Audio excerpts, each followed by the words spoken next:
Time to wake up, sir. Time to wake up, sir.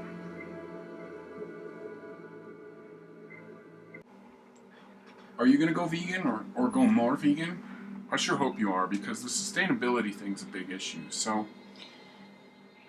if you're going to be a strict vegan, you need to know about this. This is purslane. And it's the only land source of, a land plant source of well-rounded fats, really. You definitely need to have this if you're going to be pure vegan. And again, I kind of went through the whole vegan thing of some depletion and stuff like that, and started to understand getting a better relationship to fats. And honestly, that better understanding of fats came through being paleo and studying some of the paleo books. And I just want to adopt I just want to be healthy, and I want to be vegan.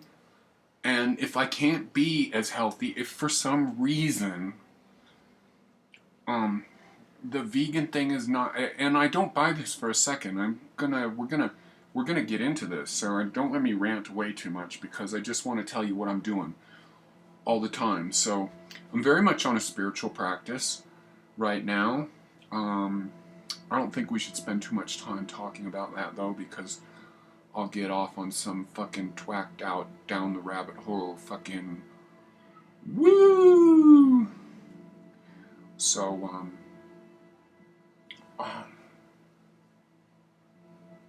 little gray, huh? Well, I don't care. I'll probably shave it off. This dude I'm calling my boyfriend kind of likes facial hair on me, right? At least that's what he said. So this is purslane. So my first drink of the day, and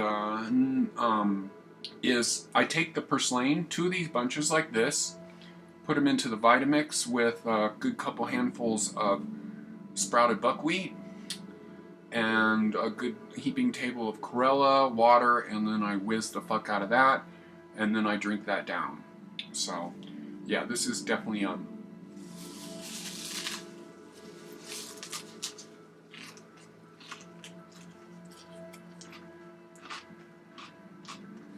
drink that down, and then I usually head down to the soccer field, do some yoga, run around, and then if my buddy slash partner slash don't know what he is really is there, we kick the soccer ball around.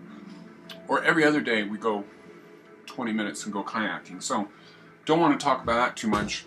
That's why I'm really kind of tan, is because I'm out in the sun all the time. So when I was building back up, I'm getting, more stuff, because I've been, since I retired, I've been kind of a little bit overly sedentary. My arms have gotten kind of puny. I did have to slip into eating some cooked food to get more absorbing, more calories. It just seemed like the right thing to do at the time. That was beginning in July, and Chris got me introduced to a millet. If you haven't had millet before, oh my god, you've had quinoa, you've had rice. Millet's the shit, man. Cooked up. It's easily as important and as well-rounded as quinoa, I believe. And it kind of has this nice quality of sort of getting kind of sticky like rice, even though it's like gluten-free. And so, yeah, I like that quality. So, but I'm not so, just felt like I needed that cooked food, and I went like a week or two of eating cooked millet almost every day. And then I got myself built up, and now I've been back on kind of strict raw vegan sproutarian. So I've been having lunch for the last hour. Just spent having a long chat with Nomi Reimer. By the way, you guys, I don't know is it Rimmer or Reimer?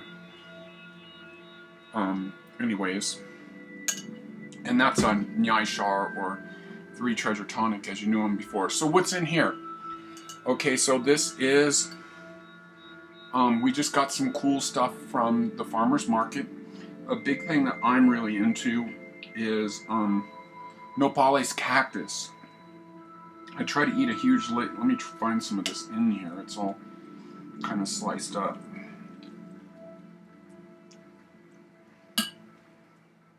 There's a good sized chunk of it.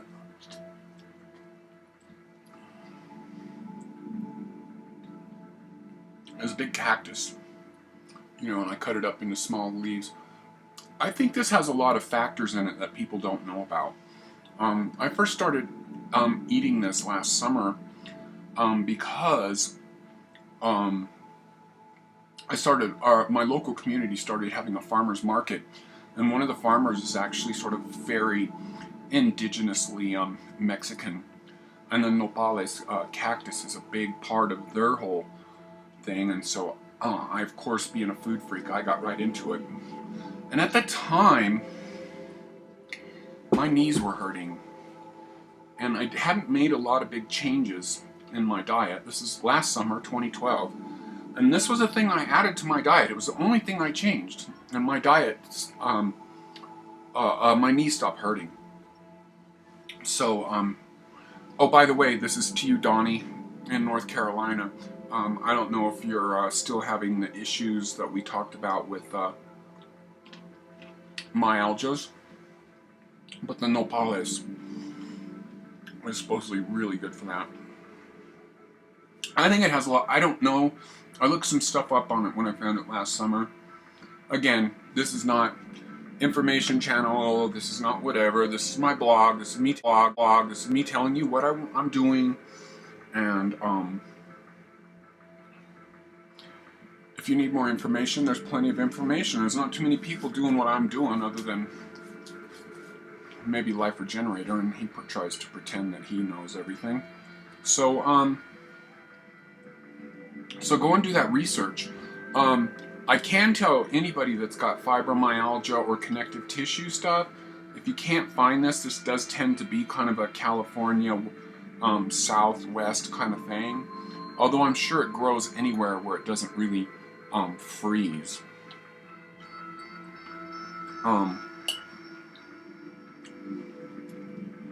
Health Force Nutritionals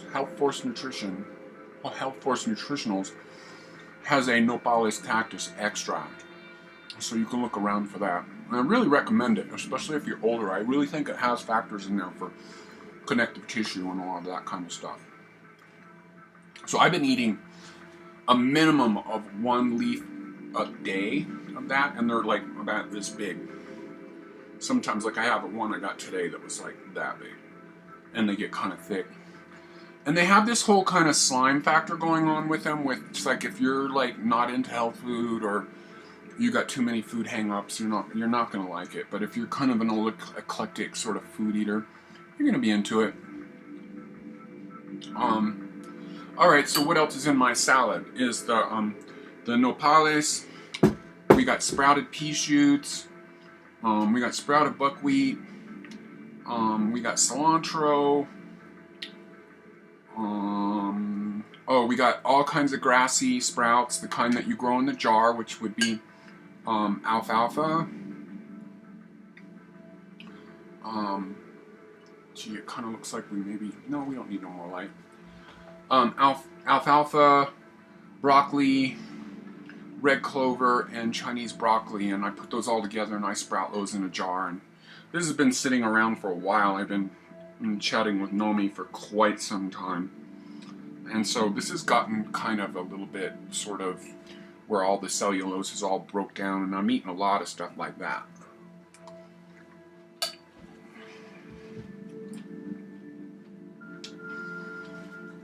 And then for the dressing, I made a coconut cream in the blender, mature coconut. Blended that up, put a bunch of it to the side, put it back in the blender, added some vinegar, some spices, some more buckwheat, some celery. Blended that up, and that's sort of the wet portion of this. And then there's some lovely tomatoes in here too. So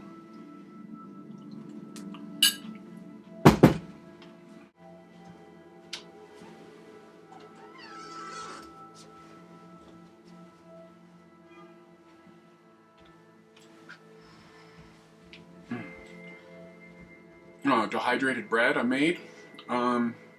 This one is a little bit of a new twist for me. I am the self-proclaimed dehydrator king, by the way. So this one is like a couple of grated squashes, a couple of chopped up onions, sort of processed with the onion blade, sort of medium small chop, all in the bowl. And then I take a bunch of blended up a bunch of like 2 blenderfuls of buckwheat with celery and all kinds of spices. And so you dehydrate this overnight, flip it, and by overnight I mean 6 or 7 hours. That's what I'm sleeping now. Flip it over off the Taflex, and then go for another 2 or 3 hours with it, and then it's like a soft tortilla. So that was, this batch was that way. I did this on Monday, and so obviously I did like 9 trays of this shit, and so the other stuff I just dehydrate all the way, which is why this is sort of crispy. So, and then that's like totally yummy because you can just dip in your stuff here and have this kind of emotional eating thing.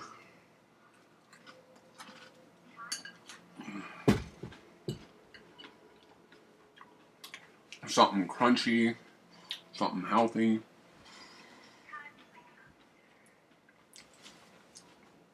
And so sometimes I was doing 2 meals.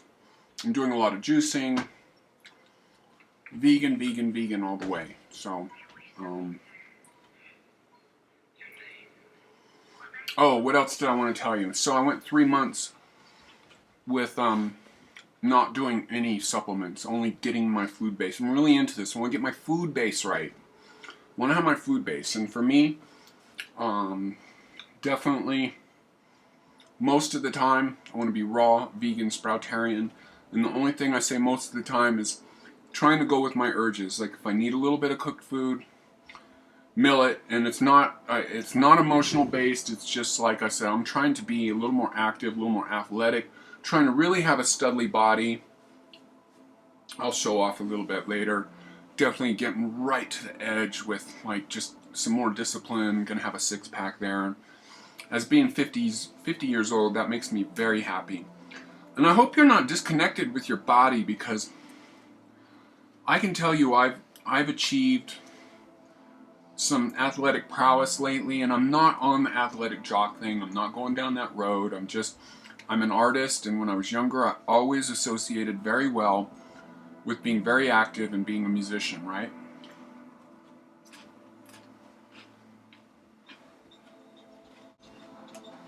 So, just intuitively, raw, vegan, sproutarian based, lots of juicing. And so I stripped all that down and went 3 months. No herbs, no supplements, nothing. So I'm